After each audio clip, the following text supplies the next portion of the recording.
Greetings students. Company accounts issue of share में इस video में हम डिस्कस करेंगे calls in arrear. Calls in arrear क्या है? कंपनी जब शेयर होल्डर्स से allotment, first call, second call, final call का पैसा मंगाती है, यानी उनको इन्फॉर्म करती है कि इंस्टॉलमेंट का पैसा दे दो। ऐसा पॉसिबल है कि कुछ शेयर होल्डर्स किसी भी वजह से अपने शेयर्स पे पेमेंट नहीं कर पाते। यानी मान लीजिए हमने 5000 शेयर इशू कर रखे हैं पब्लिक को, लेकिन उनमें से एक शेयर होल्डर जिसने 400 शेयर्स पे फर्स्ट कॉल का अमाउंट नहीं दिया, यानी कंपनी को 400 शेयर्स पे अमाउंट नहीं मिला, तो कंपनी के लिए क्या हुआ? ये कॉल्स इन एरियर, ये अमाउंट रिसीव नहीं हुआ। तो इसकी दो ऑप्शन हैं। जब भी रिसीव की एंट्री होगी, यानी फर्स्ट कॉल या सेकंड कॉल जिस पे ये पैसा अमाउंट नहीं मिला, रिसीव की एंट्री में, याद रखिए ड्यू की एंट्री में नहीं, रिसीव की एंट्री में हम calls in arrear account open करके या बिना ओपन किए जनरल एंट्री पास कर सकते हैं। नॉर्मली प्रैक्टिस क्या है स्टूडेंट्स, ध्यान से देखें, सुने। नॉर्मली प्रैक्टिस है कि calls in arrear account open नहीं किया जाता, डायरेक्ट नेट अमाउंट से जनरल एंट्री पास करते हैं। चलिए, कॉल्स इन एरियर टॉपिक को डिफाइन और एक्सप्लेन और क्लियर करने के लिए हमने एक इलस्ट्रेशन ली है, एक क्वेश्चन लिया है। मेरे लेफ्ट हैंड साइड में देखिएगा, एक क्वेश्चन है। एबीसी लिमिटेड ने ऑफर किए हैं 5000 शेयर्स और एक शेयर 100 रुपीज का है। स्टूडेंट्स ध्यान दें, इंस्टॉलमेंट्स कैसे हैं देखिए। Application at the rate of 25, allotment at the rate of 25, first call at the rate of ₹20, final call at the rate of ₹30। मैं पूरा क्वेश्चन सॉल्व नहीं करूंगा स्टूडेंट्स, हमारा फोकस जो होगा वो सिर्फ कॉल्स इन एरियर पे होगा। अब देखिए क्वेश्चन में आगे क्या है। ऑल शेयर्स वर subscribed, one share holder holding 400 share, यानी एक शेयर होल्डर जिसके पास 400 शेयर, यानी एक शेयर होल्डर जिसके पास 400 शेयर थे, फेल्ड टू पे फर्स्ट कॉल मनी, उसने फर्स्ट कॉल मनी पे नहीं किया। यहां तक देखते हैं सबसे पहले, यानी हमारी प्रॉब्लम क्या है देखिए। एप्लीकेशन का एंट्री आप खुद कर लेंगे, अलॉटमेंट की एंट्री आप खुद कर लेंगे। प्रॉब्लम कहां अराइज हुई?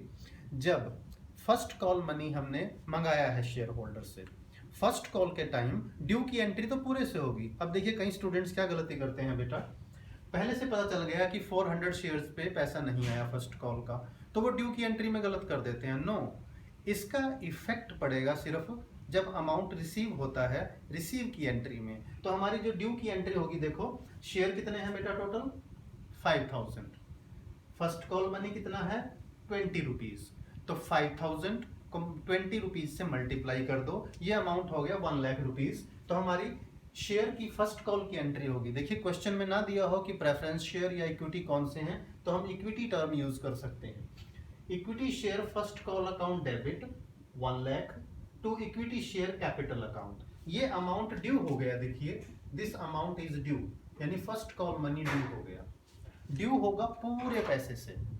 अब जब फर्स्ट कॉल का अमाउंट रिसीव हो रहा था, देखिए 1 लाख में से एक शेयर होल्डर जिसके पास 400 शेयर थे, वो फर्स्ट कॉल का अमाउंट नहीं दे पाया। यानी देखिएगा आप 400 इंटू 20, 8000 रुपीज नहीं आए 1 लाख में से, यानी 8000 क्या है?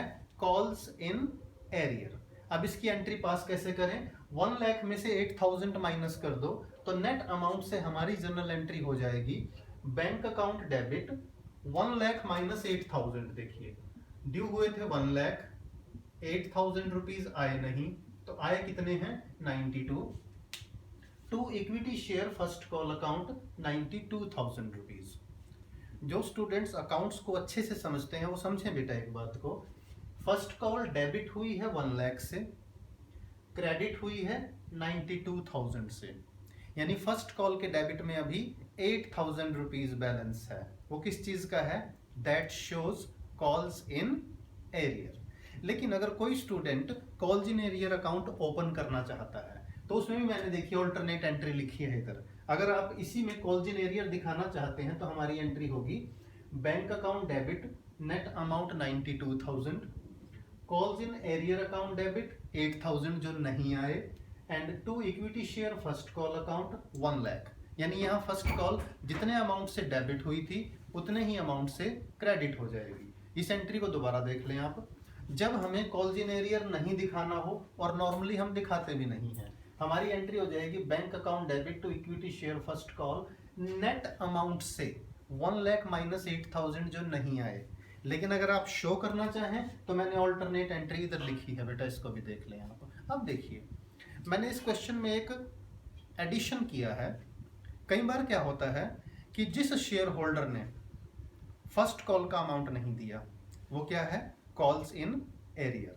लेकिन उसने क्या किया, जब हमने फाइनल कॉल का पैसा मंगाया उसने फर्स्ट कॉल का पैसा दे दिया, यानी उसने वो एरियर का पैसा दे दिया। देखिए मैंने लिखा भी है आगे, however he paid the amount of arrear, उसने ये बकाया पैसा अलोंग विद फाइनल कॉल। आप समझ रहे हैं बेटा, पहले फर्स्ट कॉल पे पैसा नहीं आया, लेकिन उसने वो एरियर का पैसा, वो बकाया पैसा कब दे दिया, जब हमने शेयर होल्डर से और उससे फाइनल कॉल के लिए भी इन्फॉर्म कर दिया कि आप फाइनल कॉल का मनी दे दो। यानी फाइनल कॉल का पूरा पैसा आ गया, साथ साथ फर्स्ट कॉल पे जो एरियर था, जो बकाया था, उस पर्सन ने वो फाइनल कॉल के अमाउंट के साथ पे कर दिया। अब देखिए फाइनल कॉल की ड्यू की एंट्री क्या होगी। हमारे शेयर हैं 5000 और फाइनल कॉल है 30 रुपीज, तो 5000 इंटू 30 हमारा अमाउंट ड्यू हो जाएगा 1,50,000। Equity share final call account debit to equity share capital account, ये अमाउंट ड्यू की है। देखिए ड्यू का मतलब क्लेम कर दिया कंपनी ने शेयर होल्डर से कि भाई ये पैसा भेज दो, और उनको भेजना पड़ेगा कितना, 1,50,000। अब जब ये रिसीव हुआ अमाउंट 150 तो मिल ही गया सारा, यानी 1,50,000 मिल गया, साथ में जो 8,000 रुपीज एरियर के थे वो भी आ गए। यानी जिस बंदे ने फर्स्ट कॉल का पैसा नहीं दिया था उसने फाइनल कॉल के साथ फर्स्ट कॉल का पैसा दे दिया। अब हमारी जनरल एंट्री क्या होगी बेटा, ध्यान से देखिएगा। बैंक अकाउंट डेबिट, बैंक में कितना पैसा आ गया, देखिए फाइनल कॉल के 150 तो आने ही थे, प्लस 8,000 जो एरियर था, जो बकाया था, वो भी आ गया, तो हमारे आ गए 1,58,000। To equity share final call account, तो फाइनल कॉल में कितने लिखें बताइए, फाइनल कॉल जितने से डेबिट हुई है उससे ज्यादा से क्रेडिट उसे नहीं कर सकते, तो फाइनल कॉल को क्रेडिट करेंगे 1,50,000 से, यानी डेबिट में अमाउंट आया 1,58,000 और क्रेडिट में 150, तो 8,000 का क्या लिखें, क्रेडिट करेंगे बेटा, कौन सा पैसा आया है, फर्स्ट कॉल का पैसा आया है, तो यहां लिखेंगे to equity share first call account, amount हो गया हमारा 8,000। यानी जब कोई फर्स्ट कॉल का पैसा ना दे तो वो कॉल्स इन एरियर हो गया, लेकिन उस फर्स्ट कॉल का पैसा जो उसने नहीं दिया था वो फाइनल कॉल के साथ दे दिया, तो हम फाइनल कॉल के टाइम देखिए इस अकाउंट को क्रेडिट कर देंगे। Please pay attention to this, इस पे ध्यान दिया जाए। 8,000 रुपीज ये क्रेडिट हो गया। एक दो क्वेश्चन बुक में मिलेगा, ज्यादा नहीं मिलेंगे, तो ये एक ट्विस्ट भी है और एक एडिशन भी है, इस पे ज्यादा ध्यान दीजिएगा स्टूडेंट्स। वीडियो को बार बार सुने और इसकी प्रैक्टिस भी करें। हाँ, कुछ स्टूडेंट्स कहेंगे कि सर आपने ऑल्टरनेट एंट्री बताई थी, कॉल्स इन एरियर अकाउंट हमने ओपन किया था, अगर ये कॉल्स इन एरियर का पैसा फाइनल कॉल के साथ मिल जाए तो एंट्री क्या होगी। ये उन स्टूडेंट्स के लिए बता रहा हूं जो सिर्फ calls in arrear account maintain करते हैं। अब देखिए, यानी इस एंट्री के अगेंस्ट बता रहा हूं बेटा, इस एंट्री के अगेंस्ट जब एरियर का पैसा फाइनल कॉल के साथ मिल गया तो हमारी एंट्री होगी बैंक अकाउंट डेबिट, हमें मिले 1,58,000 to equity share final call account, इसमें फाइनल कॉल के हैं 150, यहां तक तो ठीक है, लेकिन चेंज क्या हो जाएगा, to calls in arrear account बेटा।